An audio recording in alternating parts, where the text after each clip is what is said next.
I was 7 centimeters dilated, screaming through a contraction that felt like my body was being torn apart when I saw her. My mother-in-law, standing in the doorway of my delivery room with her iPhone held high, recording everything, recording me half naked, legs spread, in the most vulnerable moment of my life. "What the hell are you doing here?" I gasped between contractions, but she just smiled, that cold smile I'd come to know so well. "I need proof you're a good mother," Patricia said calmly, like she hadn't just bribed her way past hospital security, like she had every right to film me giving birth without my consent. "Someone needs to document this properly." My husband Marcus tried to push her out, but another contraction hit, and suddenly I was pushing, and the room erupted into controlled chaos. Nurses shouting instructions, Dr. Chen between my legs telling me to breathe, and Patricia still there, still recording, her phone capturing every scream, every moment of pain, every private second I'd specifically told her she couldn't be part of. But that wasn't even the worst part. The worst part came 20 minutes later, when my daughter Emma was born and Dr. Chen ran the routine blood tests. When she looked at the results, and her face went white. When she looked at Patricia, then at me, then back at the test results. "Call security," Dr. Chen said, her voice tight. "Call them now. And someone get hospital administration. We have a situation." Because what that DNA test revealed wasn't just about blood type or genetic markers. It revealed that Patricia Richardson had been planning something far worse than just invading my delivery room. Something that would make the past 9 months of hell look like a warm-up. But let me back up. Because you need to understand how we got here. You need to know about the fertility treatments, the lies, the systematic campaign of psychological torture disguised as grandmotherly concern. You need to understand that what happened in that delivery room wasn't random chaos. It was the culmination of a plan Patricia had been executing since the day she found out I was pregnant. A plan that almost destroyed my family before it even began. My name is Jessica Torres, and I'm a high school chemistry teacher in San Diego. I'm 29 years old. First-generation American. My parents immigrated from Mexico when I was 2. And I spent my entire life working toward the kind of stability my parents never had. College degree, good job with benefits, a house with a yard, the American dream, achieved through sheer determination and student loans I'll be paying off until I'm 50. I met Marcus Richardson at a teachers' conference in Sacramento. I was presenting on innovative ways to teach organic chemistry to reluctant learners. He was there representing his educational software company, sitting in the back row. And when I made a joke about molecular bonds being more reliable than Tinder matches, he laughed louder than anyone else in the room. Afterward, he approached me at the coffee station. "That was brilliant," he said, and I noticed his eyes first, warm brown, genuinely kind. "I'm Marcus, and I have to know, do you really think carbon atoms are better relationship partners than humans?" "Carbon atoms don't forget your birthday," I said, and he laughed again. We talked for 2 hours. He told me about his company, about how he'd started it 5 years ago after getting frustrated with outdated educational technology. I told him about my students, about how I loved the moment when a kid who'd been struggling suddenly understood a concept and their whole face lit up. We exchanged numbers. He texted me before I even made it back to my hotel room. That should have been my first warning. How perfect it all felt. Nothing that easy comes without complications. Marcus was 33. Tall and athletic from years of running marathons, with dark brown hair and the kind of smile that made you feel like you were the only person in the room. He was successful but not pretentious about it. He remembered small details I mentioned. He showed up at my classroom after work with coffee on days he knew I had after-school tutoring. He met my parents and spoke to them in his admittedly terrible Spanish, and my mother adored him instantly. "Ese hombre te mira como si fueras el sol," my mom said after the first time they met. "That man looks at you like you're the sun." And he did. God, he really did. We moved in together after 6 months. His condo in La Jolla had an ocean view and a guest room we immediately started calling the future nursery, half joking but also completely serious. We both wanted kids. We'd been upfront about that from the beginning, but there was one significant obstacle to our happily ever after: Patricia Richardson, Marcus's mother. And the moment I met her, I knew we were in trouble. It was a Sunday brunch at her house in Rancho Santa Fe, one of the wealthiest zip codes in America. Her house wasn't just big, it was a compound. 8 bedrooms, a pool that looked like it belonged to a resort, gardens maintained by a staff of 3. Patricia had made her money in medical device patents, something technical I didn't fully understand. But the result was clear. She was rich. Very rich.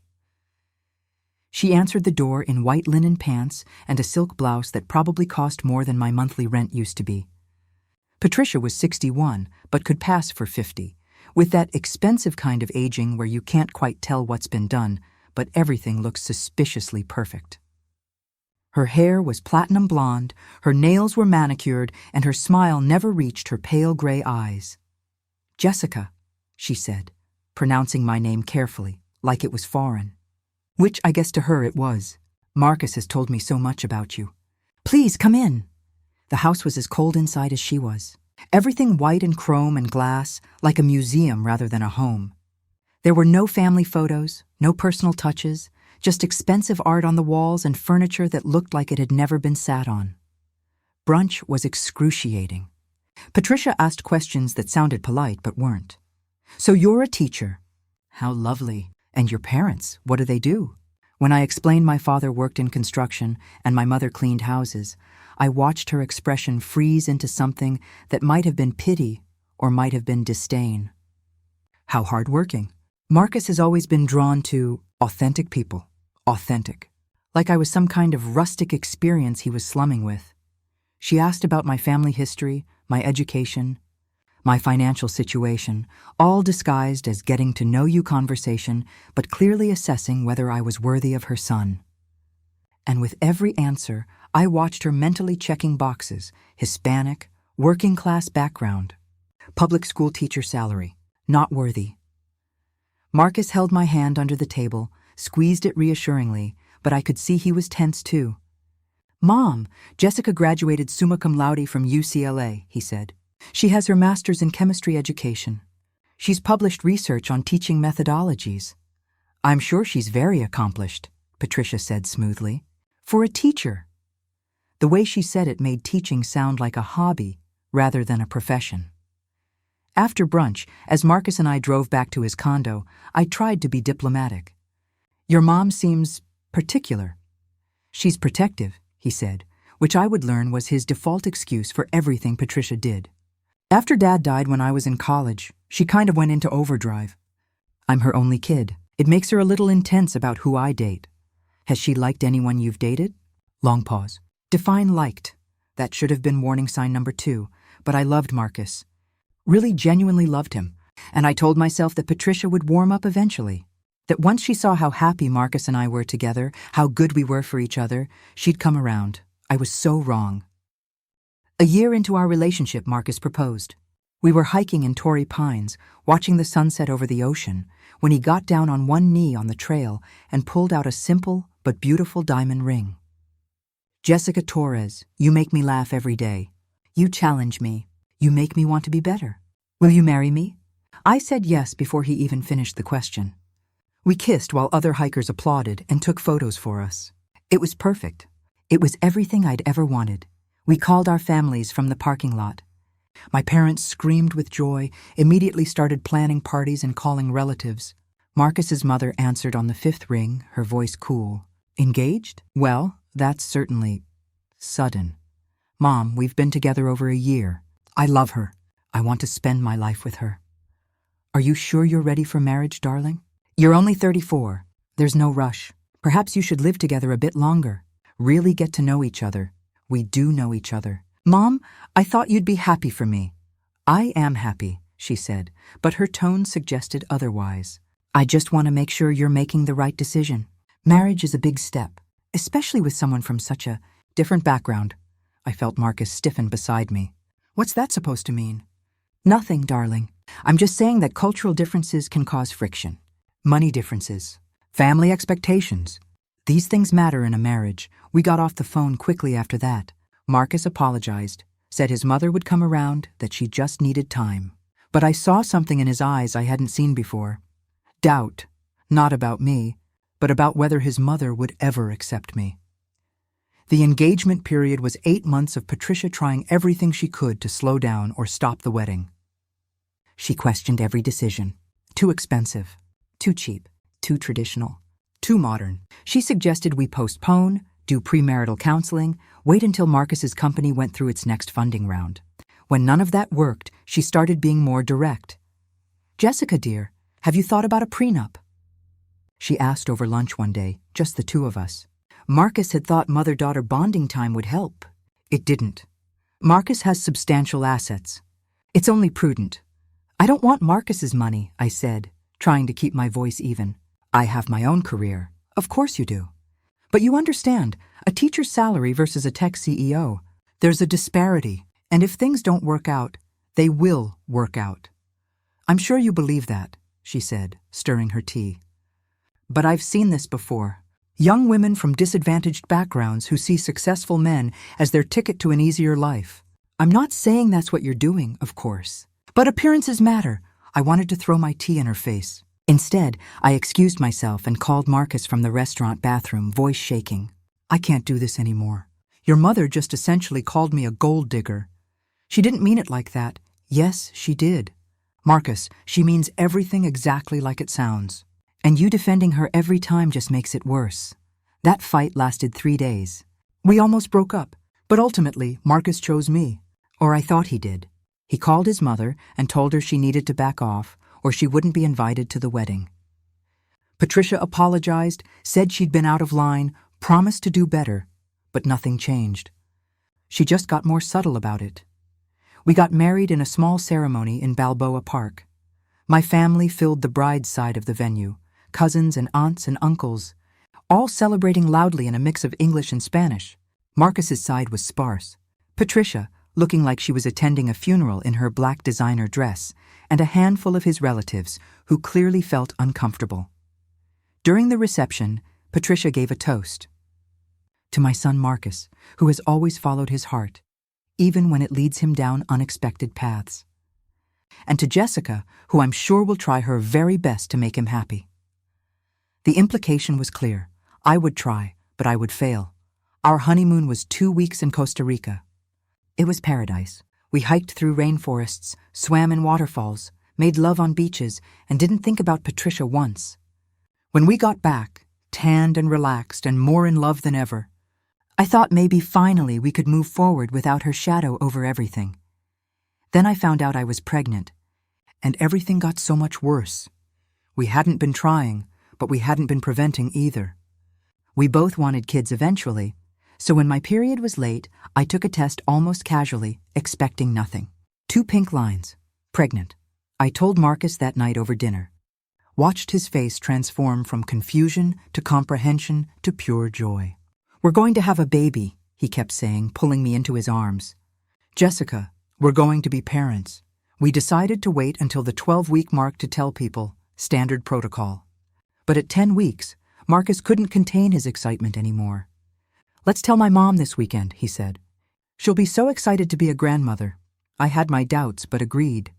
We drove to Rancho Santa Fe on a Sunday afternoon, armed with a card that said, "You're going to be a grandma," and a tiny pair of baby shoes we'd bought on impulse. Patricia invited us into her pristine living room, offered us tea. We sat on her uncomfortable white couch, and Marcus handed her the card. "Mom, we have some exciting news." She opened it, read it, and her face did something complicated. A flash of what might have been pain or anger, quickly covered by a brittle smile. "Pregnant. How wonderful. How far along?" 10 weeks, I said. "We're due in November." And was this planned?" Marcus frowned. "Does it matter?" "We're excited." "We thought you'd be excited too." "I am excited, darling. I'm just surprised. You've only been married 8 months. I didn't realize you were in such a rush to start a family." She looked at me. "Are you sure you're ready for this, Jessica? Teaching is demanding. How will you manage a baby? Women have careers and children," I said, my voice tighter than I intended. "Millions of them do it successfully." "Of course. I'm just concerned about my grandchild having proper attention. Children need their mothers, especially in the first few years. I hope you're not planning to go back to work immediately." "We haven't decided yet," Marcus said, tension creeping into his voice.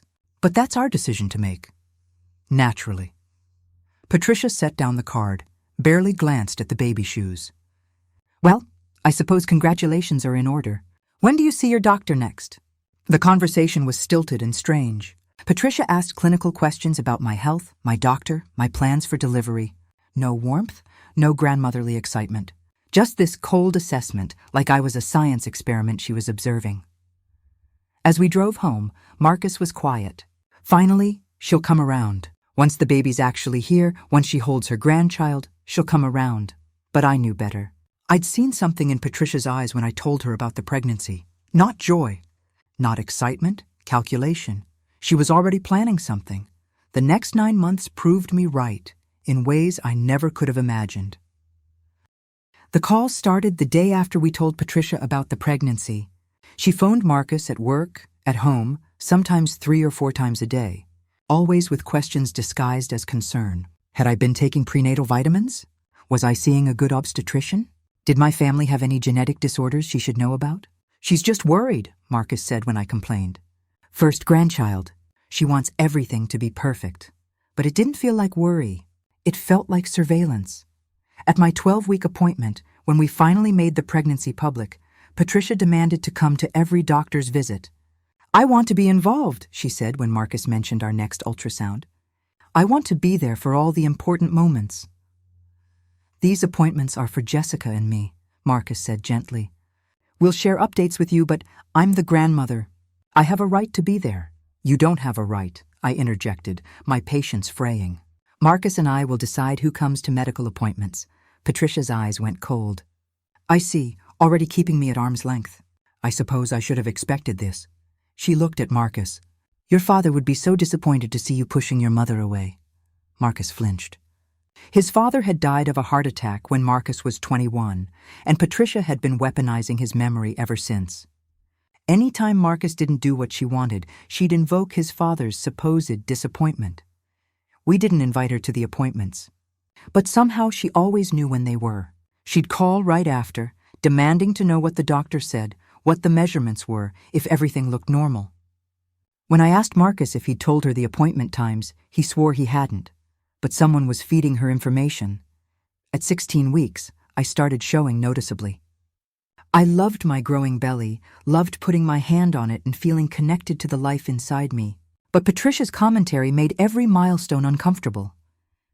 You're getting quite large, she observed at a family dinner. Are you sure you're not eating too much? Excessive weight gain during pregnancy can cause complications. I've gained exactly as much as my doctor recommends, I said through gritted teeth. And your doctor is none of your business. I'm just trying to help, dear. I had Marcus, after all. I know a thing or two about pregnancy. And I'm sure medicine hasn't advanced at all in 34 years, I shot back. Marcus intervened before it escalated further, but the pattern was set. Patricia questioned everything, my food choices, my exercise routine, my decision to keep working. Don't you think the stress is bad for the baby? She'd ask, concern dripping from her voice. Studies show maternal stress hormones affect fetal development. She sent me articles. Studies about pregnancy complications, birth defects, postpartum depression, always framed as, I thought you'd find this interesting, but clearly designed to make me anxious. And it worked. By 20 weeks, I was a nervous wreck, second-guessing every decision, constantly worried something was wrong with my baby. You need to set boundaries with her, my best friend Alicia said when I confessed how bad it had gotten. She's in your head, Jess. That's what she wants. But what if she's right? What if I am doing something wrong? You're doing everything your doctor says. You're healthy. The baby's healthy. Patricia is just trying to undermine your confidence because she can't stand not being in control. Alicia was right, but knowing it didn't make it easier to handle. The real escalation started when we found out we were having a girl. 20-week anatomy scan, everything looked perfect, and Dr. Chen smiled and said, Would you like to know the sex? Yes, Marcus and I said in unison. Congratulations. You're having a daughter. A daughter. I was going to have a little girl. Someone I could teach about science and strength and how to take up space in a world that would try to make her smaller. Someone who would grow up knowing she could be anything she wanted. The joy was overwhelming. We called Patricia from the parking lot to share the news. Her response, a girl. How nice. Girls are so much more difficult than boys, you know. More emotional, more complex. I do hope you're prepared for that. We're thrilled, Marcus said firmly. A daughter is a blessing. Of course, darling. I'm sure you'll do your best. Again, that implication that our best wouldn't be good enough. That night, Patricia sent a text. I've been thinking about names. For the baby, here are some suggestions from the Richardson family tree. She'd attached a document with 15 names. Traditional, white, Anglo-Saxon. We're not using any of these. I told Marcus, we should at least consider... No, your mother doesn't get to name our baby.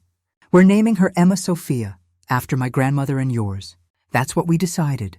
Marcus looked uncomfortable but nodded. You're right. I'll tell her. But when he did, Patricia's reaction was explosive. She called him crying, saying we were rejecting his family heritage, that giving the baby a Mexican name would make her life harder, that we were being selfish. People will judge her, Patricia said. They'll make assumptions. Is that really what you want for your daughter? Her name is Emma Sophia, Marcus repeated.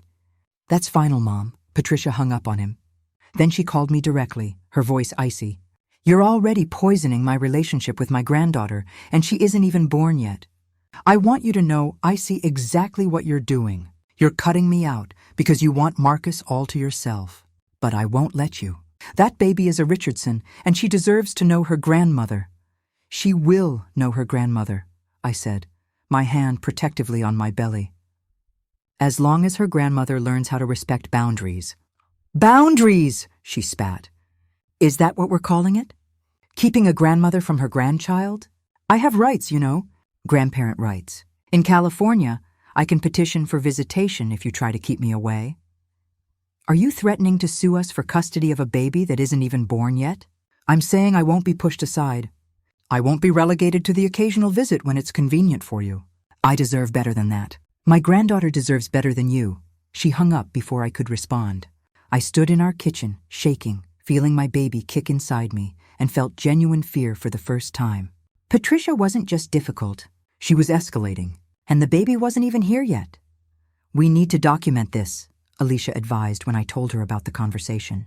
Save every text, every voicemail, every threatening thing she says.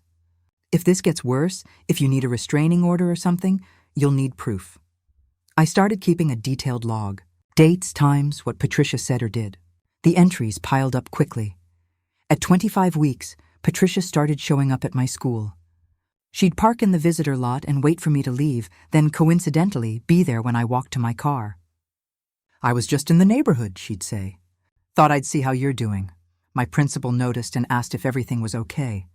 That woman in the white Mercedes has been here 3 times this week. She says she's your mother-in-law, but the way she watches the building, it's concerning.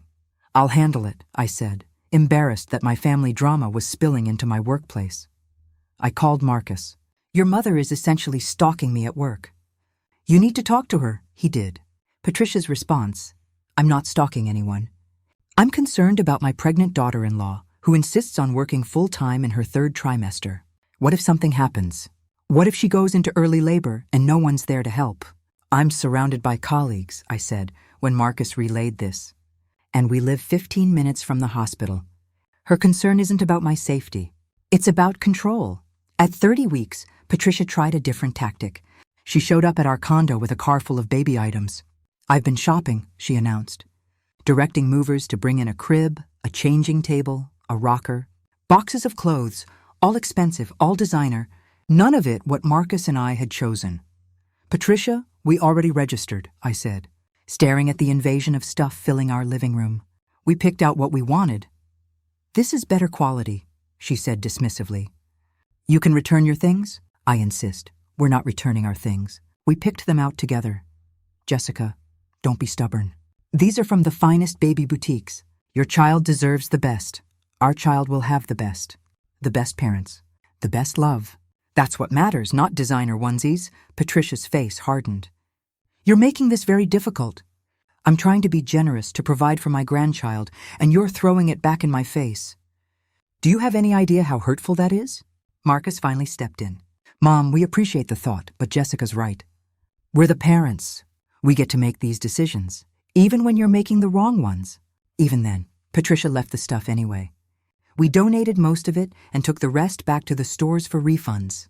When Patricia found out, she didn't speak to us for a week. The silent treatment should have been a relief. Instead, it was ominous. She was plotting something. At 34 weeks, I had a routine checkup. Everything was fine. Baby's heartbeat strong, my blood pressure good, no complications. But when I came out of the exam room, Patricia was sitting in the waiting area. "How did you get in here?" I demanded. This was an OB/GYN office, not open to random visitors. "I told the receptionist I was your mother-in-law, here to support you." Patricia smiled sweetly. "When's the next appointment? I want to make sure I'm available." I marched to the reception desk. "Please note in my file that Patricia Richardson is not authorized to have any information about my care. She's not to be admitted to appointments. If she shows up, I want to be notified immediately." The receptionist looked uncomfortable, but made the note. Patricia's expression turned thunderous.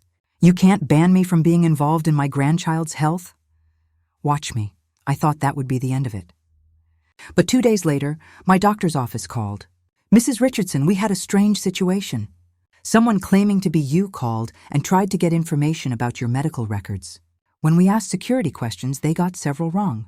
We wanted you to know." My blood ran cold. It was my mother-in-law. "She's been trying to get access to my information. We've flagged your account with additional security. But you might want to consider whether you need legal intervention. This is concerning behavior." That night, I told Marcus everything. Not just the doctor's office incident, but all of it. The surveillance, the boundary violations, the escalating attempts to control every aspect of my pregnancy. "She's getting worse," I said. "And I'm scared about what happens when the baby's actually here." Marcus looked exhausted. "I'll talk to her. I'll make it clear this has to stop." But he'd said that before. And it never stopped. Patricia just got more creative. At 36 weeks, we finalized our birth plan. I'd be delivering at Scripps Memorial Hospital in La Jolla. Dr. Chen would be my OB. Marcus would be my only support person in the delivery room. Absolutely no one else. We'd notify people after the baby was born. "Promise me your mother won't find out I'm in labor," I said to Marcus. "Promise me she won't show up. I promise. I won't tell her anything until after Emma's born." I wanted to believe him, but I also knew Patricia had ways of getting information she wasn't supposed to have. At 37 weeks, I was huge, uncomfortable, and counting down the days. My doctor said Emma was in perfect position. Everything looked good. We were just waiting for labor to start naturally. "First babies can be late," Dr. Chen warned. "Try to be patient." I couldn't be patient. I wanted to meet my daughter, wanted to hold her, wanted to get through the delivery without Patricia somehow sabotaging it. At 38 weeks and 3 days, at 3 a.m. on a Tuesday, my water broke. I woke Marcus up, trying to stay calm even though panic was setting in. "It's time. We need to go to the hospital." He jumped out of bed, instantly awake, grabbing our hospital bag. "Are you having contractions?" "Not yet. But my water broke. Dr. Chen said to come in right away if that happened." We drove to the hospital in the pre-dawn darkness, Marcus holding my hand, telling me everything would be okay. "We're going to meet our daughter today," he kept saying. "Jessica, we're going to be parents today, at the hospital." They got me checked in, set up in a delivery room, started monitoring contractions that were just beginning to build. Dr. Chen arrived around 6 a.m., checked my progress. "You're at 3 centimeters. It's going to be a while. Try to rest between contractions." Marcus texted Alicia and my parents, letting them know I was in labor. "Don't tell your mom," I said. "Not yet. Wait until after." "I won't," he promised. But around 8 a.m., while I was in the bathroom, his phone rang. I heard him answer. "Mom, now's not a good time." Pause. "No, nothing's wrong. I'm just busy." Pause. "Mom, I can't talk about this right now. I'll call you later." He'd just confirmed something was happening. Patricia was smart enough to read between the lines. By noon, I was at 7 centimeters, contractions coming hard and fast. The pain was overwhelming, worse than I'd imagined.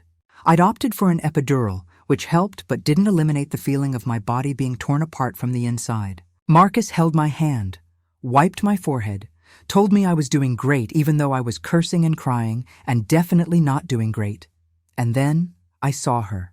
Standing in the doorway of my delivery room, her phone held up, recording, Patricia Richardson, with that smile I'd learned to hate, filming the most private moment of my life without permission. "What the hell are you doing here?" I gasped, but another contraction hit before she could answer, and I couldn't focus on anything except the pain ripping through my body. Marcus moved toward her. "Mom, you need to leave, now." "I'm the grandmother," Patricia said calmly, still recording. "I have a right to be here." "You don't have any rights," I screamed between contractions. "Get out!" A nurse, Sarah, young and clearly uncomfortable with the family drama unfolding, tried to intervene. "Ma'am, only approved visitors are allowed in delivery rooms." "Are you on the approved list?" "I'm the patient's mother-in-law," Patricia said with that entitled certainty that rich people have. "Family is always allowed." "Not without the patient's permission," Sarah said, glancing at me for guidance. "She doesn't have permission," I panted. "Make her leave." But before Sarah could respond, another massive contraction hit, this one different from the others. "I need to push," I said, panic rising in my voice. "Oh God, I need to push right now." The room erupted into controlled chaos. Dr. Chen appeared, checking my progress. "You're fully dilated." "Okay, Jessica, on the next contraction, I need you to push." "But she's still here." I gestured wildly at Patricia, who had actually moved closer. Her phone still recording everything. "Someone get her out," Dr. Chen ordered, but everyone was focused on me, on the baby who was coming, whether we dealt with Patricia or not. Marcus physically grabbed his mother's arm. "Mom, you need to leave right now or I'm calling security." "I need proof she's a good mother," Patricia said, and her voice had this strange quality, like she genuinely believed she was doing something reasonable. "Someone needs to document this properly, to make sure she does everything right." "Get out!" I screamed with everything I had, and then I was pushing. And the pain was so intense I couldn't think about Patricia or her phone or anything except getting this baby out of my body. 3 pushes. 4. Dr. Chen's voice guiding me. "You're doing great, Jessica. I can see the head. 1 more big push." Through my haze of pain, I saw Marcus forcibly escort Patricia out into the hallway.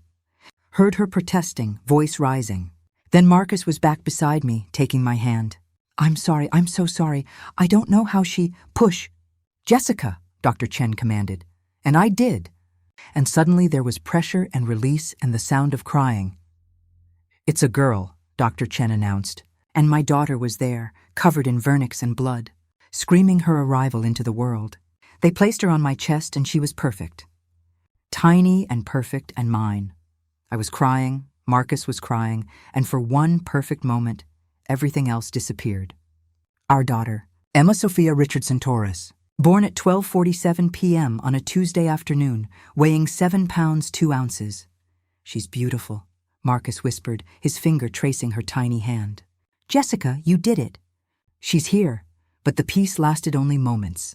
Because Dr. Chen was still between my legs, delivering the placenta, doing the routine checks, and I saw her pause. Saw her call over another nurse, saw them exchange a look that made my stomach drop. "Is something wrong?" I asked, holding Emma closer protectively. "We're just running the standard tests," Dr. Chen said, but her voice was too careful. "Blood type, genetic screening. It's all routine." They took a blood sample from Emma's heel, and my daughter screamed, and I wanted to demand they stop hurting her, but I knew it was necessary. Marcus stood beside me, looking between Emma and Dr. Chen with growing concern. 20 minutes later, after I'd been stitched up and cleaned up and moved to a recovery position, Dr. Chen came back. And she wasn't alone. She had another doctor with her, someone I didn't recognize, and a nurse. And their faces were serious. "Mrs. Richardson Torres, we need to talk about the genetic screening results," Dr. Chen said. Fear flooded through me. "Is Emma okay? Is something wrong with her?" "Emma is perfectly healthy," Dr. Chen assured me. "But the blood test revealed something concerning that doesn't have to do with her health." She looked at Marcus, then back at me. "The test checks for blood type and certain genetic markers. Your blood type is O positive. Marcus, you're a positive based on your medical records." "Okay," I said, not understanding where this was going. "Emma's blood type is B positive." "I don't understand," Marcus said, his hand tightening on mine. "What does that mean?" The other doctor, whose badge read Dr. Hoffman, stepped forward. It means that biologically, it's impossible for Emma to have B-positive blood if her parents are O-positive and A-positive. One parent would need to have B blood type. The words hung in the air. My brain struggled to process them. But that's not possible. We're not suggesting anything about fidelity, Dr. Chen said quickly. But the genetic markers are unusual enough that we ran the test twice to confirm. And there's something else. We found trace amounts of a substance in Emma's blood work that shouldn't be there. Something that could only have been introduced externally. What substance? Marcus's voice was sharp now, cutting. Human chorionic gonadotropin, HCG. It's the pregnancy hormone. In levels that suggest recent sustained exposure from an outside source. My mind was spinning. None of this made sense. How would my baby have pregnancy hormone in her system? Dr. Chen and Dr. Hoffman exchanged another look. That's what we need to determine. But Mrs. Richardson-Torres, I need to ask you some questions. During your pregnancy, did anyone have access to your food or drinks? Anyone who might have added something without your knowledge? I don't. Then it hit me. The supplements Patricia had sent. The special prenatal vitamins she'd insisted were better than what my doctor prescribed. The protein smoothie mix she'd delivered to our house. Oh my God, what is it? Marcus asked. Your mother. She sent me supplements, vitamins. She said they were better than what I was taking. I didn't use them, but I stopped, remembering. No, wait. I did use them. Just once or twice when I ran out of my prescription. But what does that have to do with HCG supplements are sometimes used in fertility treatments, Dr. Hoffman explained. They're also used in certain unconventional protocols. If someone were trying to manipulate a pregnancy outcome, influence genetic expression, or call security, Dr. Chen interrupted, her voice suddenly urgent. Call them now, and get hospital administration down here immediately. Sarah, the nurse, pulled out her phone and made a call. Within minutes, 2 security guards appeared, followed by a woman in a business suit who introduced herself as Karen Morrison, Hospital Risk Management. What's going on? Marcus demanded, looking between all the doctors and administrators. Someone explain what the hell is happening. Dr. Chen took a breath. We believe someone may have been attempting to alter or influence your baby's genetic profile during the pregnancy. The HCG levels, combined with the blood type anomaly, suggest sustained, deliberate exposure to external hormones or possibly other substances. And given what you just told us about your mother-in-law providing supplements, you think my mother poisoned my wife? Marcus's voice was incredulous. We think someone gave your wife substances without her informed consent, Karen Morrison said carefully. Substances that could have affected the pregnancy and potentially harmed the baby. We're legally obligated to report this. But Emma's okay. I clutched my daughter closer, looking at her tiny, peaceful face as she slept against my chest. She's not hurt? She appears healthy, Dr. Chen reassured me. But we want to run more comprehensive tests. And we need to know exactly what substances you were exposed to during your pregnancy. A security guard spoke up. There's another issue. There's a woman in the waiting room who's been trying to gain access to this floor for the past hour. Patricia Richardson. She's claiming she's the baby's grandmother and demanding to see the patient. We've denied her access per the patient's instructions, but she's becoming increasingly agitated. She was just in here, I said, recording me giving birth without my permission. How did she even get in? Another look exchanged between the security guards. We're investigating that, the first one said. But we have reason to believe she may have bribed or coerced a staff member. One of the orderlies quit suddenly this morning after receiving a large cash payment. We're reviewing security footage. Marcus looked like he'd been punched in the gut. My mother bribed someone to get into the delivery room? She's been giving Jessica substances? What the hell is wrong with her? Mr. Richardson, Karen Morrison said gently, we need to consider the possibility that your mother has been engaged in a sustained pattern of behavior that suggests obsession. The recording without consent, the unauthorized access, the supplements, the blood type anomaly, taken together, these suggest something more serious than typical family boundary issues. What are you saying? I asked, though dread was already forming in my stomach. I'm saying we need to involve the police. And we need to keep your mother away from you and the baby until we understand what's been happening. The next few hours were a surreal nightmare. Police arrived and took statements. I had to recount every interaction with Patricia during my pregnancy, every supplement she'd sent, every strange comment she'd made. Marcus called Alicia, who drove to the hospital immediately, and confirmed dates and details I'd told her about hospital security reviewed footage and found that Patricia had indeed paid an orderly $5,000 in cash to give her access to the maternity ward and let her know which room I was in. The orderly, a young guy named Tyler who'd only worked there 3 months, had panicked afterward and quit, but security had his information and police went to question him. Meanwhile, Emma underwent additional blood tests. The results would take days, but the preliminary findings confirmed what Dr. Chen suspected: sustained exposure to external hormones during the last trimester of pregnancy. Not enough to seriously harm Emma, thankfully, but enough to alter some markers and potentially affect her development. The blood type is the most puzzling part, Dr. Hoffman explained to Marcus and me later that afternoon. Emma was sleeping in a hospital bassinet beside my bed, and I couldn't stop staring at her, making sure she was still breathing, still okay. The only way she could have B-positive blood is if one of you has B blood type. But according to your medical records, neither of you do. Could the tests be wrong? Marcus asked. Could my blood type have been recorded incorrectly? We can retest you now, Dr. Hoffman said. In fact, we should. We should run a full genetic panel on all 3 of you to understand what we're dealing with. They drew blood from Marcus and me. Emma had already had enough blood drawn, so they'd use the samples they had. The results would take 24 to 48 hours for the complete analysis. In the meantime, Patricia was still in the hospital, now in the custody of hospital security and police. I didn't see her, but Marcus's phone wouldn't stop ringing. Her calls, her texts, increasingly frantic. You need to explain what's happening. They won't let me see my granddaughter. Jessica is poisoning them against me. Please, Marcus, please just let me explain. Block her, I said. Block her number. Don't talk to her until we know what she did. Marcus looked torn. She's my mother.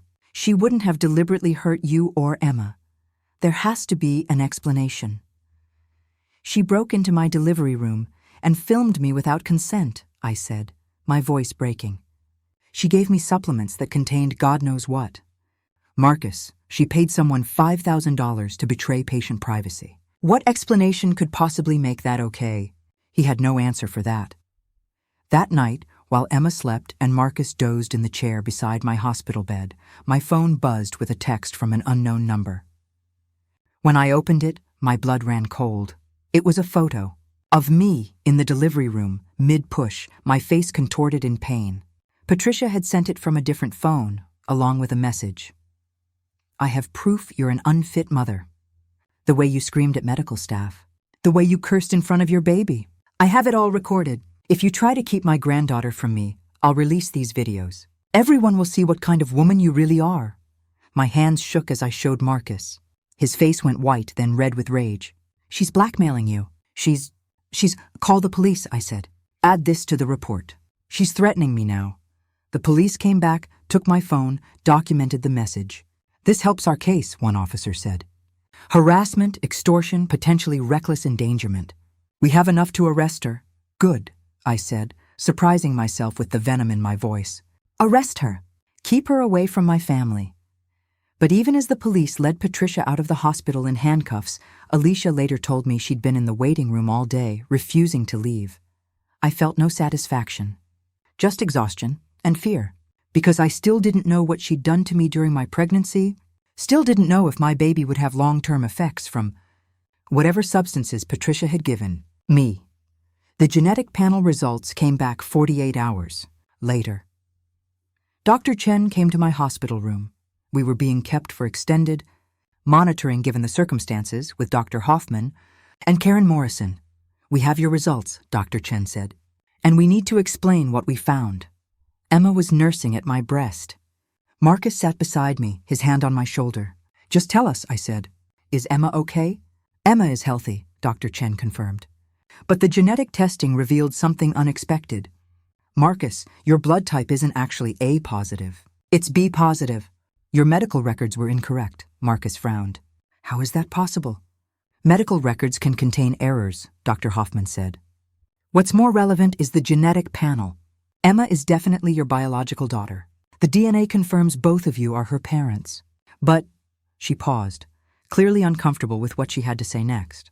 The test also revealed that you, Marcus, share DNA with Patricia Richardson. But not in the way you'd expect. I don't understand, Marcus said.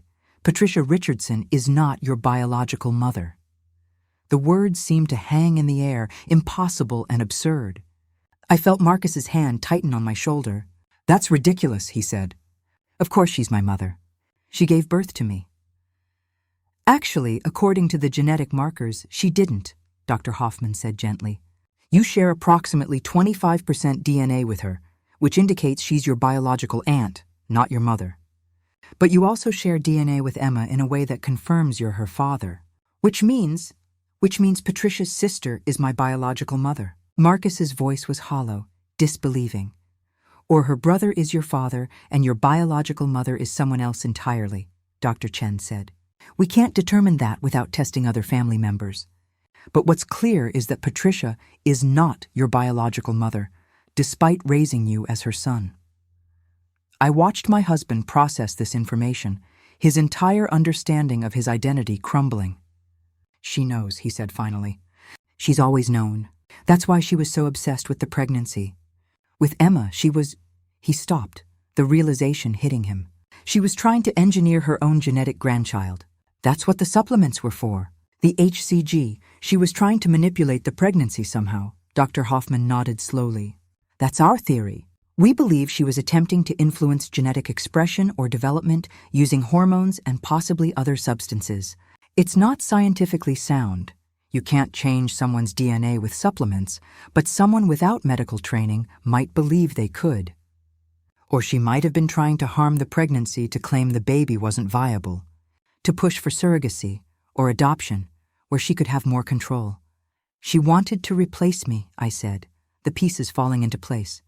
She spent 9 months trying to undermine my confidence, questioning whether I'd be a good mother, positioning herself as the expert. She was planning to take Emma from me somehow. We found documents in her possession when she was arrested, Karen Morrison said. Guardianship paperwork, custody petitions. She'd been consulting with lawyers about grandparent rights. She was building a case to take your daughter, claiming you were unfit. Marcus stood up abruptly, pacing the small hospital room. My entire life is a lie. She's not my mother. She's been, what? Playing some kind of sick game? For 34 years? I'm sorry, Dr. Chen said. I know this is overwhelming. We have resources, therapists who specialize in family trauma, genetic counselors who can help you understand the biology. But right now, what's most important is that Emma is healthy and you're both safe. Safe from my mother, Marcus said bitterly. Except she's not my mother. So who is?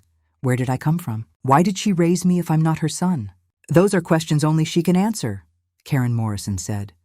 And I strongly advise you not to contact her without legal counsel present. She's facing serious criminal charges: assault, reckless endangerment, harassment, extortion. This is going to trial, and anything you say to her could be used in court. The police recommended we file for an emergency restraining order, which we did from the hospital. A judge granted it within hours given the circumstances: the recording, the substances, the genetic revelation, the threats. Patricia was ordered to stay at least 500 feet from us, our home, and any location where Emma might be present. She was released on bail 2 days later. $50,000 paid immediately by her lawyer.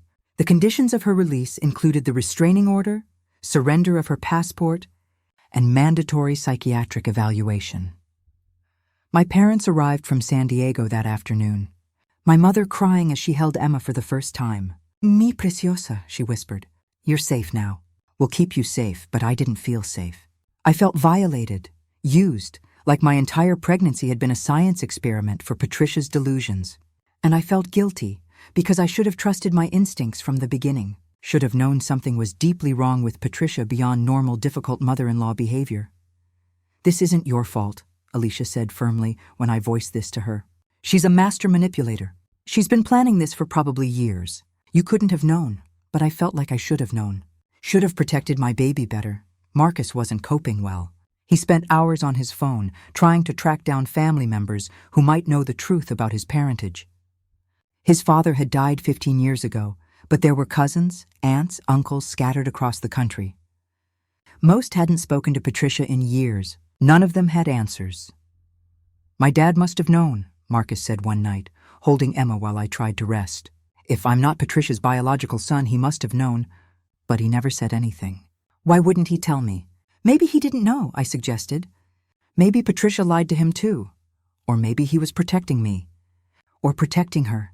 I don't know what to believe anymore. We stayed in the hospital for 5 days total, longer than typical for an uncomplicated birth. But the circumstances were far from typical, and Dr. Chen wanted to monitor Emma closely for any developmental issues from the hormone exposure. Thankfully, every test came back normal. Emma was perfect, healthy, unharmed by Patricia's machinations. When we finally went home, it was to a condo that no longer felt safe. Patricia had been there. Patricia had touched our things. Patricia had left those supplements in our kitchen, poison disguised as concern. "We're moving," Marcus announced on our first night home. "I'm putting this place on the market. We'll find somewhere she's never been. Somewhere without her fingerprints on everything." I agreed immediately.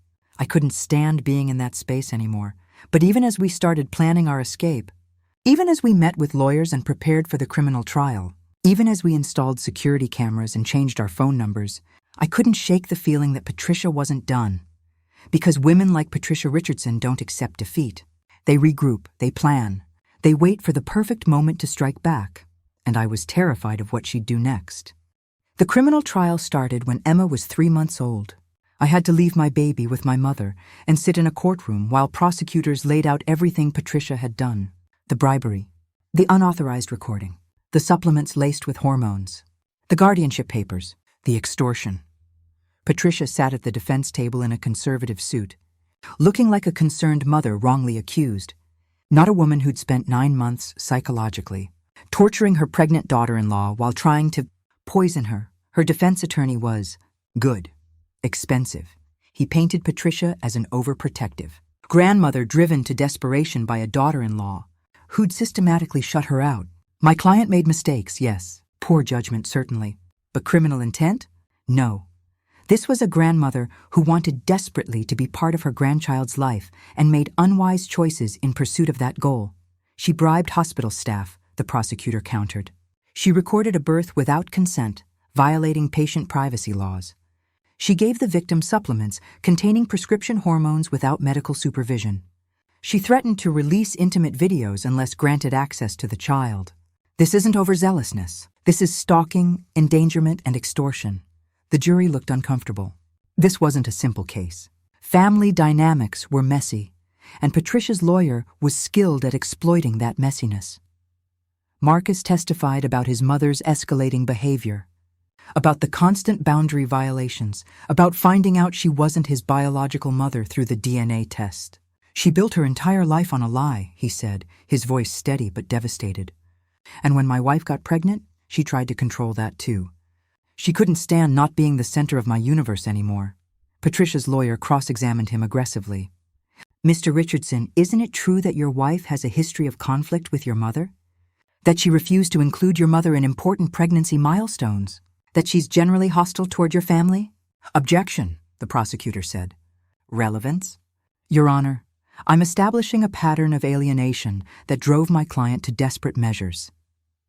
The judge allowed it, and I watched Marcus struggle to answer honestly without making me look bad. "My mother and my wife had conflicts, yes.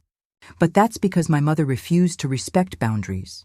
She showed up uninvited, sent unwanted advice, criticized every decision we made. Jessica wasn't hostile. She was defending herself. I testified next, and it was the hardest thing I'd ever done. Harder than labor. Harder than finding out my baby had been exposed to unknown substances. Because I had to recount every detail while Patricia stared at me with those cold gray eyes, showing no remorse. No acknowledgement of wrongdoing. "She wanted my baby," I said, when the prosecutor asked me to summarize the impact of Patricia's actions. "She didn't just want to be a grandmother. She wanted to be the mother. She wanted to prove I was unfit so she could take Emma from me. And when I wouldn't allow that, when I set boundaries, She escalated. The supplements, the recording, the threats, it was all part of a plan to gain control of my child. Patricia's lawyer tried to rattle me on cross-examination. Mrs. Richardson-Torres, isn't it true that you come from a very different socioeconomic background than your husband's family? That you might have felt insecure about your ability to provide for a child the way the Richardson family could? Objection! The prosecutor was on his feet. Counsel is testifying. Withdrawn, the defense lawyer said smoothly. Let me rephrase.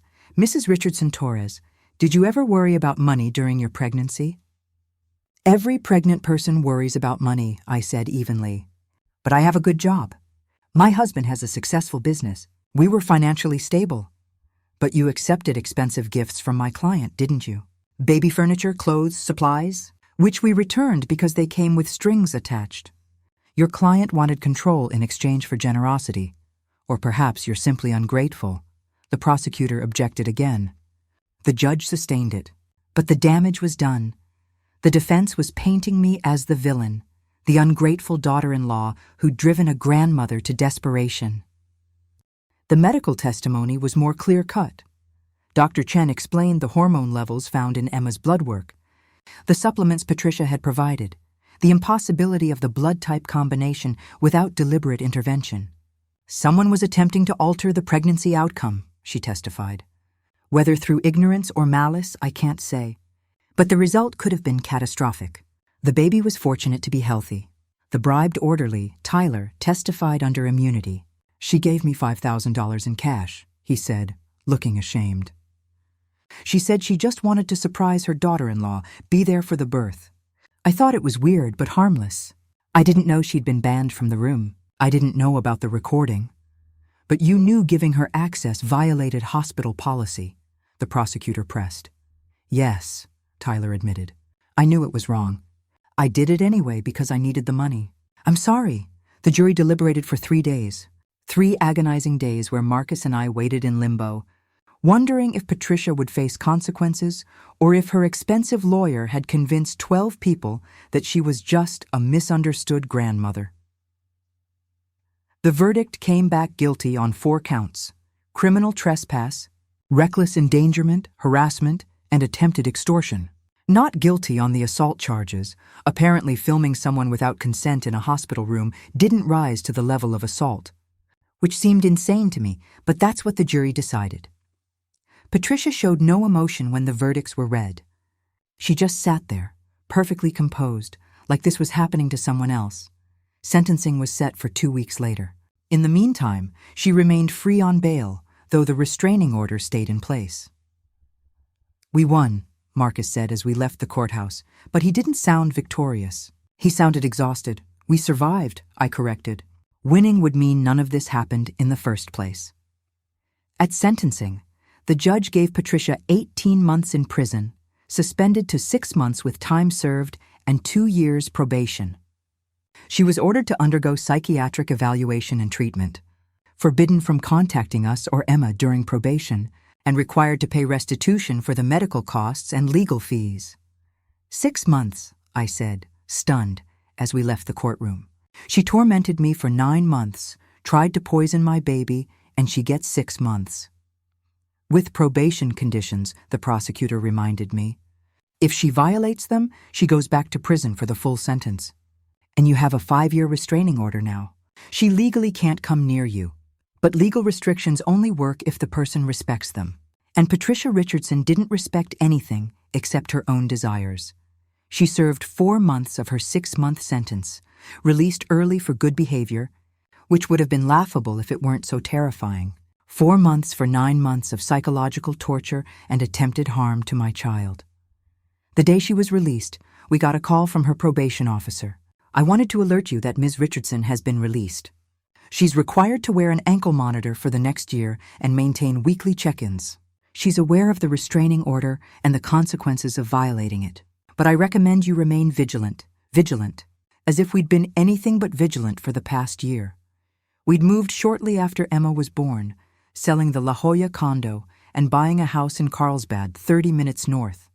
A different city, different hospital, different schools, Distance from Patricia's Rancho Santa Fe compound and the life we'd tried to build that she'd poisoned. Marcus changed careers, selling his educational software company and taking a consulting position that allowed him to work from home. "I want to be here," he said, "for you and Emma, in case anything happens." I took a full year of maternity leave using FMLA and saved vacation time, unable to face going back to work while constantly looking over my shoulder for Patricia. My principal was understanding. "Your job will be here when you're ready," she assured me. "Focus on your family, my family, Marcus, Emma, and me. We'd become a fortress, walls up against the world, trusting no one. It was no way to live, but it was how we survived. Emma thrived, despite everything. She hit every developmental milestone early, smiled at 6 weeks, laughed at 2 months, rolled over at 4 months. She was perfect, happy, unaware of the woman who'd tried to manipulate her existence before she was even born. But I couldn't shake the hypervigilance. Every unknown car in our neighborhood sent my heart racing. Every phone call from a blocked number made me panic. I installed security cameras around our house, checked them obsessively, woke up multiple times each night to make sure Emma was still breathing in her crib. "You're developing PTSD," my therapist said gently. "This isn't healthy, Jessica. You can't live like this." "How am I supposed to live?" I asked. "She's out there. She's not sorry. She's just angry she got caught. You have legal protections, security systems, your family around you. But you need to process the trauma, not just react to it. But processing meant acknowledging how violated I felt, how betrayed, how my pregnancy, which should have been joyful, had been tainted by a woman's obsession, how my daughter's first breath had been recorded without my consent by someone who wanted to use that recording against me. Marcus wasn't doing much better. He'd hired a private investigator to track down information about his biological parents. The investigation revealed that Patricia had adopted him as an infant through a private adoption that was barely legal even in the 1980s. His biological mother had been Patricia's younger sister, Rebecca, who died in a car accident when Marcus was 2 years old. Rebecca had been 17 when she got pregnant, and Patricia, unable to have children herself, had convinced Rebecca to let her adopt the baby. "So my aunt was my mother," Marcus said, reading through the investigation report. "And Patricia just took me, raised me as her own, never told me the truth." "Did your father know?" I asked. The investigator thinks yes. There are documents showing both Patricia and her husband signed the adoption papers. "He knew I wasn't biologically theirs. He just never told me. Maybe he thought it didn't matter. You were their son, biology aside." "But it did matter," Marcus said bitterly. "Because Patricia built this whole identity around being my mother, and when she couldn't control me anymore, couldn't control my marriage, she tried to control my daughter. As if she had some genetic right to Emma that I was denying her." The truth about Marcus's parentage had shaken him fundamentally. He'd always thought he looked like his father, same build, same eyes. Now he realized he looked like Rebecca, his biological mother whose photos the investigator had found. A young woman who died before she could know her son, her baby given to her controlling older sister who'd spent 3 decades pretending he was hers. "Do you wish you'd never known?" I asked him one night, after Emma was asleep and we were lying in bed, both of us staring at the ceiling instead of sleeping. "I don't know," he admitted. "Ignorance was easier, but at least now I understand why she is the way she is. She's not my mother. She never was. She was just a woman playing a role, and when I grew up and didn't need her anymore, she tried to find another role, grandmother. But she wanted to be the mother again. She wanted Emma to need her the way I used to. Emma will never need her," I said fiercely. "She has us. She has my parents. She has people who love her without conditions." "I know," Marcus said, "but I'm still angry. At Patricia for lying, at my dad for going along with it, at Rebecca for dying before I could know her, at myself for not seeing what Patricia was sooner. You couldn't have known. She's been manipulating you since you were a baby. That's not your fault, but fault and responsibility are complicated things, and we were both carrying guilt we didn't deserve. When Emma turned 1, we threw a small party. Just my parents, Alicia and her family, Marcus's cousin who'd stayed in touch despite the drama. We had cake and balloons, and Emma smashed her face into frosting and laughed. It was joyful and normal and everything I'd hoped for. But that night, checking my security cameras before bed, I saw a car parked at the end of our street. A white Mercedes. Patricia's car. My hands started shaking. "Marcus!" I called out, voice tight with panic. "She's here." He came running, looked at the camera feed. "Call the police, now." I called 911 while Marcus grabbed his phone and started recording through the window. The white Mercedes sat there for 10 minutes, then drove away slowly, deliberately. Police arrived 20 minutes later, took a report. "We'll check with her probation officer," the responding officer said. "If she violated the restraining order, even just by being in proximity, she could go back to prison, but by the time they investigated, by the time they pulled traffic camera footage and confirmed it was Patricia's car, she'd already fled." Her lawyer claimed she'd been lost, accidentally ended up in our neighborhood, left as soon as she realized. The probation officer gave her a warning, but no formal violation. "It's not enough," I said, frustrated and terrified. "She's testing boundaries, seeing what she can get away with." "We need to move again," Marcus said. Further. "Maybe out of state. We can't keep running," I argued. "She'll just find us again. We need to be proactive." "How?" "We have restraining orders. We have security. What else can we do?" I thought about that question for days. What else could we do? We couldn't make Patricia stop being obsessed. Couldn't make her respect boundaries.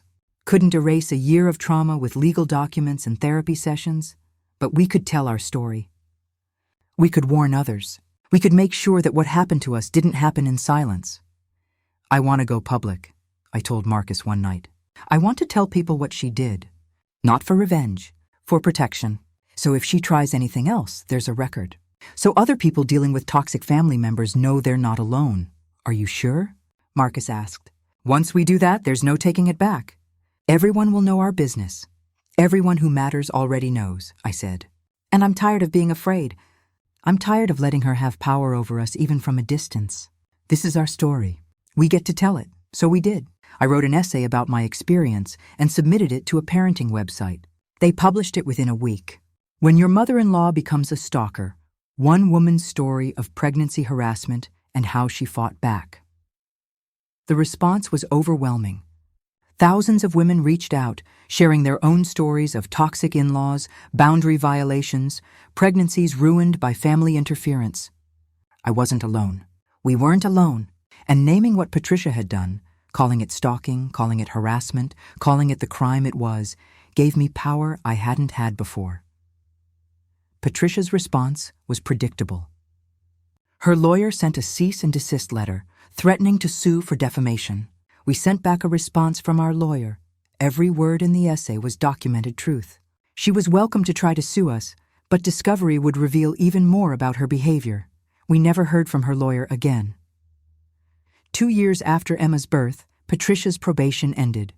The ankle monitor came off. Legally, she was free, though the restraining order would last another 3 years. "What do you think she'll do now?" Marcus asked. "I don't know," I admitted. "But whatever it is, we'll face it together." Because that was the truth we'd learned through all of this.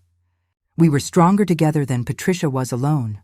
She'd tried to divide us, control us, manipulate us.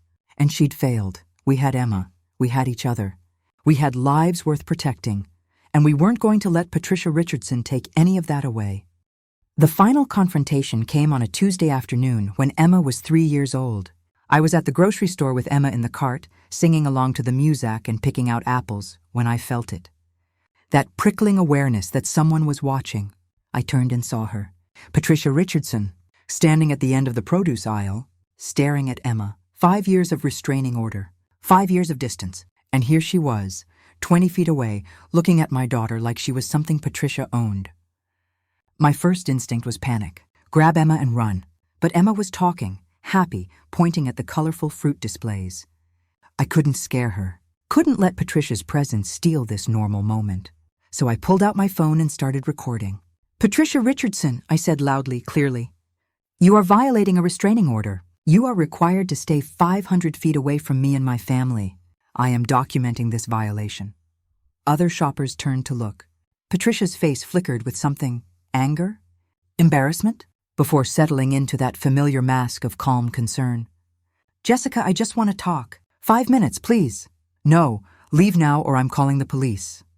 She's my granddaughter, Patricia said, taking a step closer. I have a right. You have no rights. I positioned myself between Patricia and Emma's cart. You gave up any rights when you bribed your way into my delivery room. When you poisoned me during my pregnancy. When you threatened to ruin my life if I didn't give you access to my child. I never poisoned you, Patricia said, and she actually sounded offended.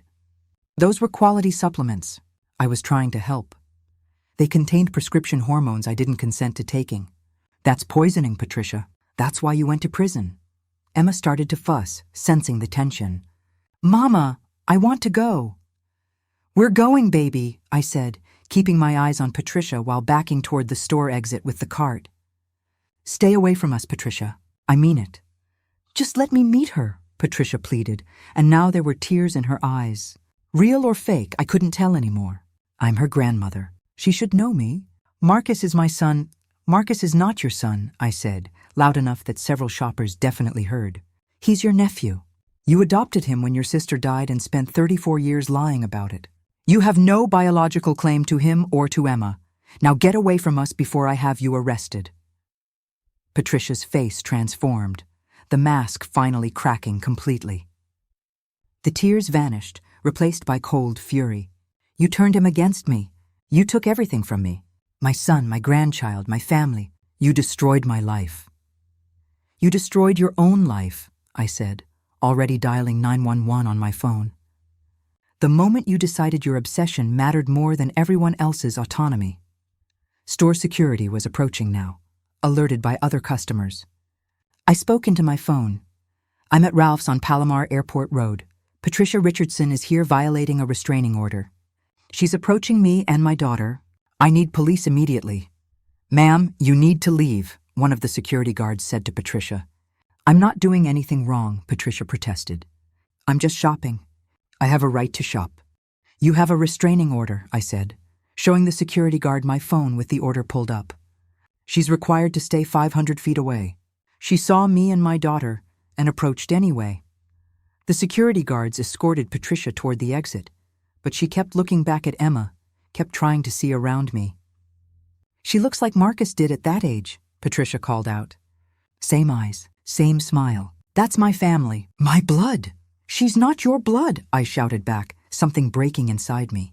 She's mine, my daughter, my family, and you will never touch her. You will never speak to her. You will never be part of her life. Do you understand? Never. Patricia was crying now, real tears streaming down her face as security physically removed her from the store. Please, she sobbed. Please, I'm sorry. I'm so sorry. Just let me apologize to Marcus. Let me explain. But there was nothing to explain. No apology that could undo what she'd done. No words that could make the past 5 years disappear. Police arrived 10 minutes later. I was sitting in my car in the parking lot with Emma, doors locked, waiting. The responding officer took my statement, reviewed the video I'd recorded, confirmed Patricia's identity and the active restraining order. She's in violation, he said. We'll arrest her and she'll be held pending a hearing. Given her history, the judge will likely remand her to custody. Good, I said, though I felt no satisfaction. Just exhaustion. How many times does she have to violate before there are real consequences? This should be it, the officer assured me. Multiple violations, approaching a minor, causing a public disturbance. She's looking at the remainder of her suspended sentence, plus additional charges. I called Marcus from the parking lot, hands still shaking. She was at Ralph's. She approached Emma. I got it on video and the police arrested her. Silence on the other end. Then, are you okay? Is Emma okay? We're fine. Shaken but fine. But Marcus, I can't do this anymore. I can't spend the rest of my life looking over my shoulder waiting for her to appear.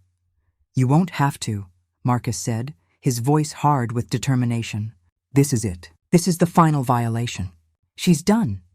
But even as he said it, I wondered if women like Patricia Richardson were ever really done. The hearing was held 3 days later. Patricia, still in custody, appeared in an orange jumpsuit, her platinum hair unwashed, no makeup, looking older than her 66 years.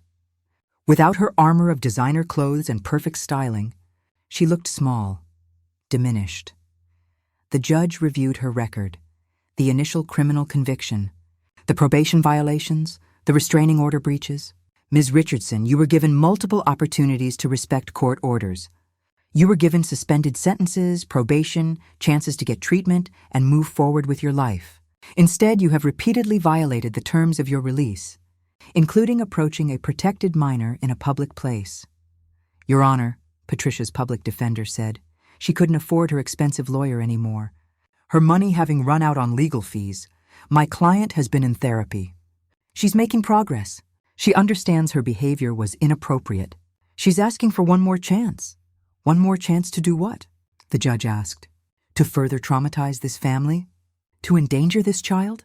Ms. Richardson, I've read the reports from your therapist.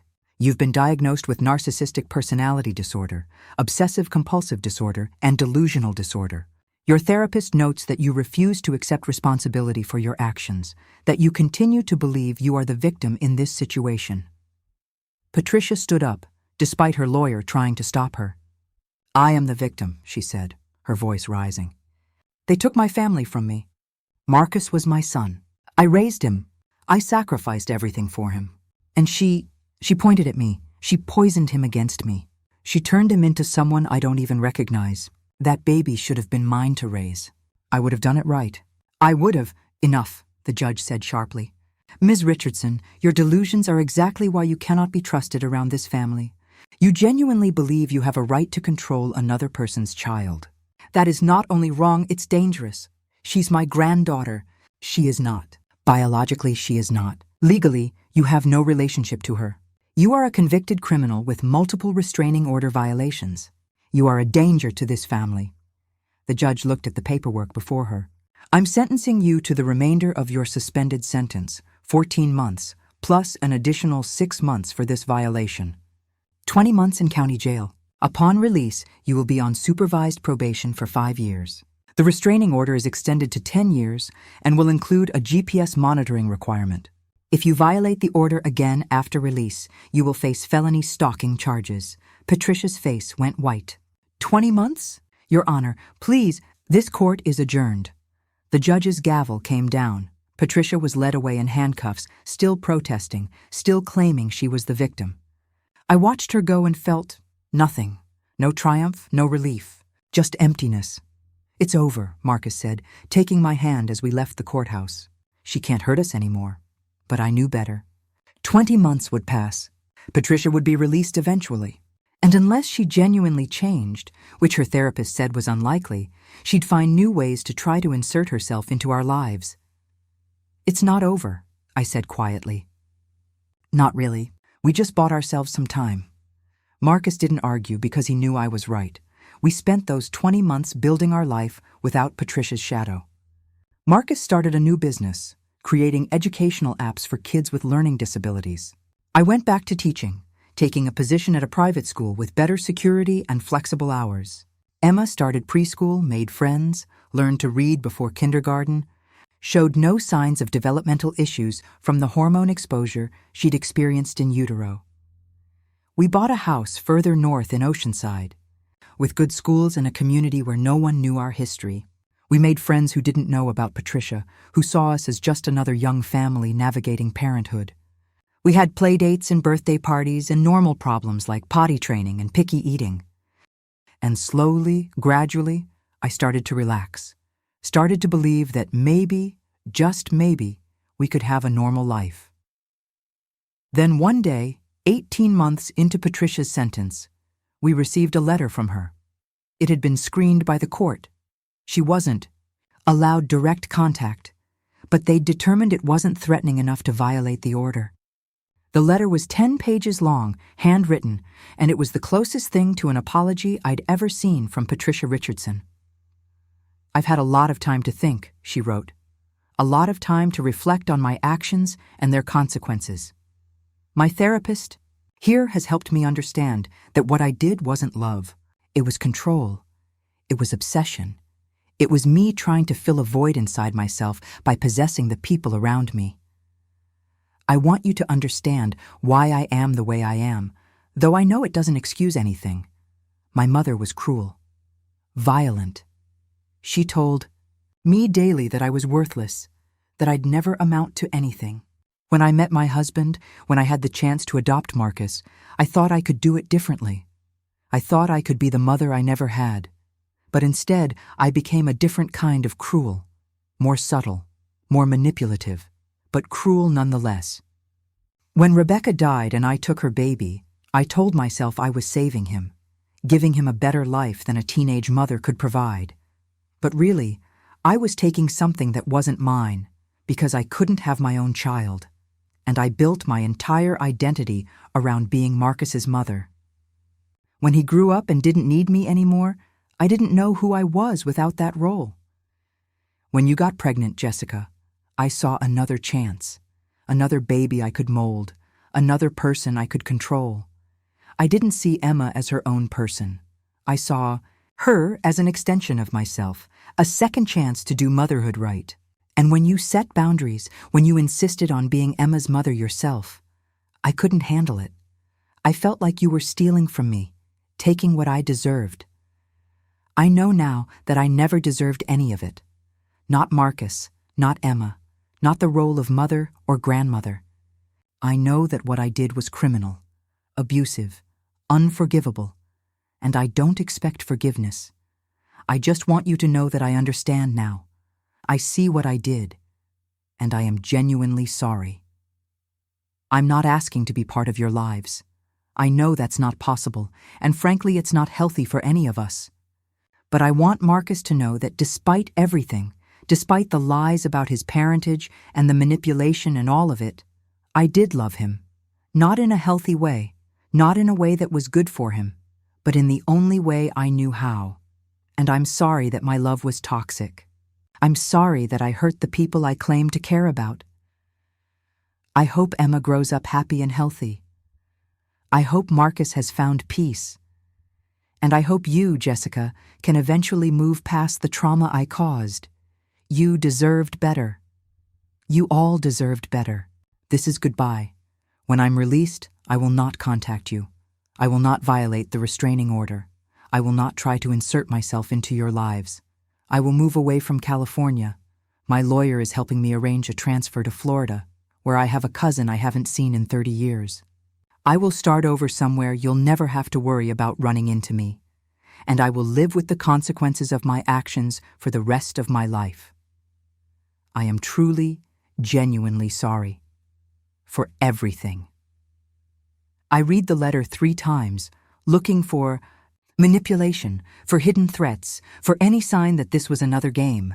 But it seemed genuine as someone with Patricia's disorders could be.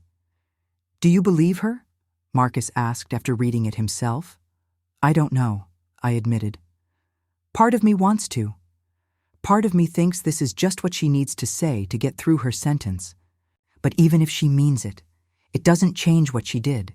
It doesn't undo the trauma. No, Marcus agreed. But maybe it's closure. Maybe this is as close as we'll get to her acknowledging the damage. We didn't respond to the letter. What would we say? But we kept it. Documented it, added it to the file we'd been keeping for 5 years, evidence of Patricia's pattern of behavior and eventual acknowledgement of wrongdoing. Patricia was released on schedule, having served her full 20 months with no behavioral issues. Her probation officer confirmed she'd moved to Tampa, Florida. The GPS monitoring showed she'd stayed there, no attempts to return to California, no violations of the restraining order. Months passed, then a year, then 2 years. No contact. No violations. No white Mercedes parked at the end of our street. Patricia Richardson had, apparently, finally let go.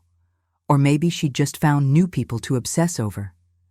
We heard through distant family connections that she'd become involved with a church group in Florida, that she volunteered with senior citizens, that she'd even started dating someone.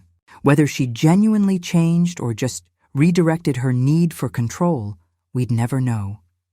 And honestly, we didn't need to know, because we'd built our life without her. And it was beautiful. Emma is 7 years old now. She's in second grade, loves science just like her mother, and has no memory of the grocery store incident when she was 3. She knows she has a grandmother she doesn't see, but she doesn't ask questions about it. In her world, family is me, Marcus, my parents who she calls abuela and abuelo, and her baby brother Daniel, who was born 3 years ago, with zero drama beyond normal newborn challenges. Daniel's pregnancy and birth were everything Emma's weren't. Marcus and I made all the decisions. We set firm boundaries from day one with everyone in our lives. My delivery room had exactly who I wanted there, Marcus and my mother, and hospital security was notified of our requirements before I even went into labor. No surprise visitors, no unauthorized recording, no drama. The contrast was stunning. Daniel's birth was joyful, peaceful, exactly what bringing a new life into the world should be. And I realized, holding my son for the first time, that we'd taken back what Patricia had tried to steal from us.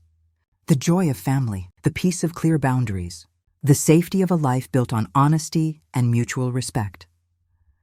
Marcus and I are still in therapy, individually and as a couple. Trauma doesn't just disappear because the source of it is gone. I still sometimes have nightmares about Patricia appearing in a delivery room. I still check security cameras more often than I need to. I still feel a spike of anxiety when I see a white Mercedes, even though I know Patricia is across the country. But I'm healing. We're healing, and we're raising our children in an environment completely different from what Marcus experienced growing up. Do you think Emma and Daniel should know the full story someday? I asked Marcus recently, about Patricia, about what she did. He thought about it carefully. Eventually, yes, age appropriately. I don't want them growing up with the same naivete I had, thinking family is always safe, always trustworthy. But I also don't want them growing up scared or cynical. So we teach them about boundaries, I said, about recognizing manipulation, about trusting their instincts when something feels wrong. And we teach them that biology doesn't make family, Marcus added. Love does. Respect does. Choice does. Patricia is biologically Emma's grandmother, but she's not family. Your parents, who show up and respect our boundaries and love our kids unconditionally, they're family. My parents have been incredible. My father built Emma a treehouse in our backyard. My mother teaches both kids Spanish and makes them tamales every Sunday. They babysit without trying to undermine our parenting. They offer advice when asked, but respect when we choose differently. They're what grandparents should be. Sometimes I wonder what Patricia's life is like in Florida. Whether she thinks about us, whether she regrets what she lost or still blames me for taking it from her. But mostly I don't think about her at all anymore. She's not a constant presence in my mind. Not the boogeyman lurking around every corner. She's just a woman who made terrible choices and has to live with the consequences. I went back to teaching full-time when Daniel started preschool.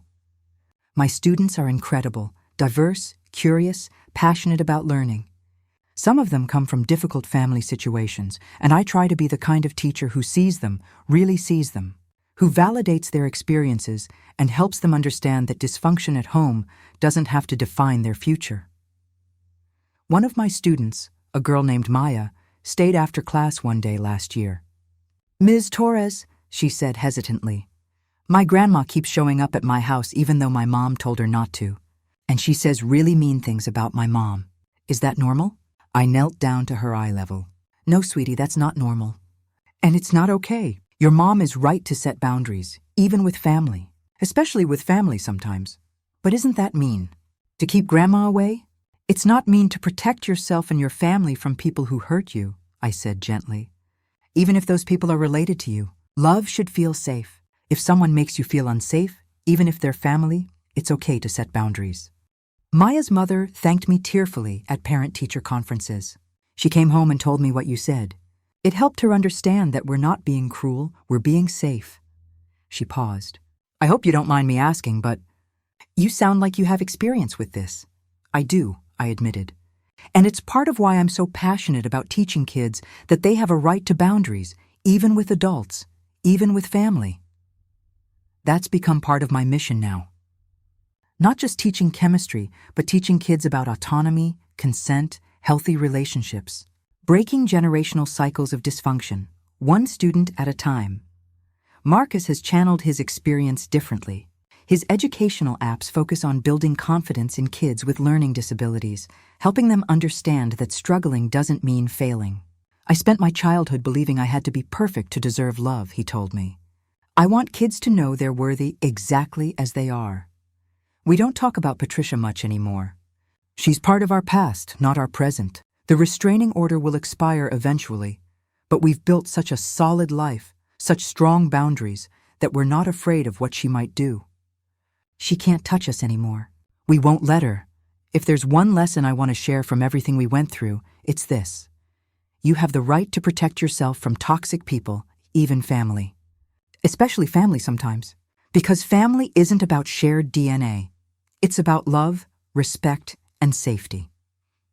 Patricia shared DNA with Marcus, but she wasn't family. She was a woman who saw people as possessions, relationships as control, love as ownership. And when Marcus chose to build a family based on different values, on mutual respect, on clear communication, on healthy boundaries, she couldn't accept it. Some people will tell you that you owe family chances. That blood is thicker than water, that you should forgive and forget. But those people haven't been stalked through their pregnancy, haven't been filmed without consent during childbirth, haven't had someone try to chemically alter their baby before it was even born. You don't owe anyone access to your life, your body, or your children. Not even family, especially not family who've proven they can't be trusted. Setting boundaries with Patricia cost us relationships with some extended family. Cost us the grandmother Emma could have had if Patricia had been capable of being healthy. Cost us years of peace while we dealt with courts and therapy and hypervigilance. But it also gave us something priceless, our autonomy, our safety, our right to raise our children without interference from someone who saw them as possessions rather than people. Was it worth it? Yes, 1,000 times yes. To anyone reading this who's dealing with a toxic family member, who's being told they're overreacting or being too harsh or not giving enough chances, trust your instincts. Document everything, set clear boundaries, and enforce consequences when those boundaries are violated. You deserve peace. Your children deserve safety. And sometimes the most loving thing you can do is say no, even to family, especially to family who've proven they can't respect your basic human rights. Patricia Richardson tried to steal my pregnancy, my birth experience, and my daughter. She tried to make my family about her needs instead of our well-being. She failed, because in the end, the only person who gets to decide what family looks like is you. And mine looks nothing like what Patricia wanted it to be. It looks like Marcus and me choosing each other every day. It looks like Emma reading science books and asking if we can do experiments in the garage. It looks like Daniel building block towers and knocking them down with gleeful destruction. It looks like Sunday dinners with my parents, speaking Spanish and English and laughing until our sides hurt. It looks like love without conditions, safety without surveillance, family without fear, and that's exactly what I always wanted.